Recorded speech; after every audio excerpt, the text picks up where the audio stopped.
প্রাণ ফিরেছে পটুয়াখালী শহরের বুক চিরে বয়ে যাওয়া শতবর্ষী গোলবুনিয়া খালে। দীর্ঘদিন দখল আর দূষণে অস্তিত্ব সংকটে থাকা নদীটির কচুরিপনা পরিষ্কার করেছে জেলা প্রশাসন। এই উদ্যোগে উচ্ছ্বাসিত খালপাড়ের মানুষ। মোহাম্মদ শফিকুল ইসলামের রিপোর্টে জানাচ্ছেন ইশরাত জাহান। ৭ কিলোমিটার দীর্ঘ গোলবুনিয়া খাল পটুয়াখালী শহরের প্রাণ।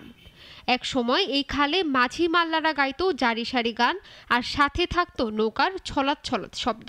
চলাচল করত বড় বড় লঞ্চ স্টিমার।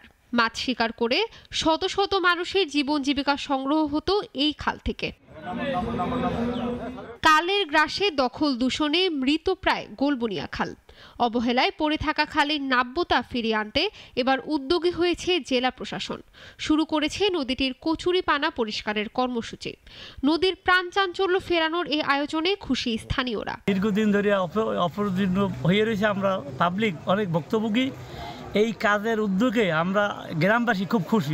এই খালটি পরিষ্কার করা হচ্ছে, এজন্য আমরা এদেরকে সাধুবাদ জানাই। যেহেতু দীর্ঘদিন আমরা এই খালটা ব্যবহার করতে পারছি না, কচুরিপানায় ময়লা ভরা ছিল।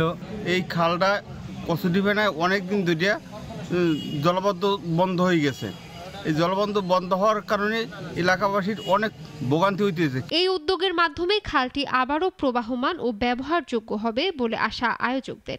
আমরা আশা করছি যে আমাদের এই খালটি যদি আমরা এই কচুরিপানা অপসারণ করতে পারি, তবে এটার একটা বড় ধরনের একটা প্রভাব আমাদের এই টোটাল কৃষি এবং আমাদের এই খালের উপরে পড়বে। অর্থাৎ আমরা যেটা পজিটিভ একটা ইম্প্যাক্ট আমরা আশা করছি। বিশেষ করে কচুরিপানা থাকার কারণে এই পানিটা সম্পূর্ণ দূষিত হয়ে যাচ্ছে এবং কৃষিকাজের জন্য অনুপযোগী হয়ে যাচ্ছে। প্রশাসনের এই উদ্যোগে হাসি ফুটেছে পটুয়াখালীর বাসিন্দাদের মনে। ভবিষ্যতে জেলার অন্য সমস্যাগুলোতেও এভাবেই পাশে থাকবে প্রশাসন, এমনটাই প্রত্যাশা সকলের। ইশরাত জাহান, নাগরিক।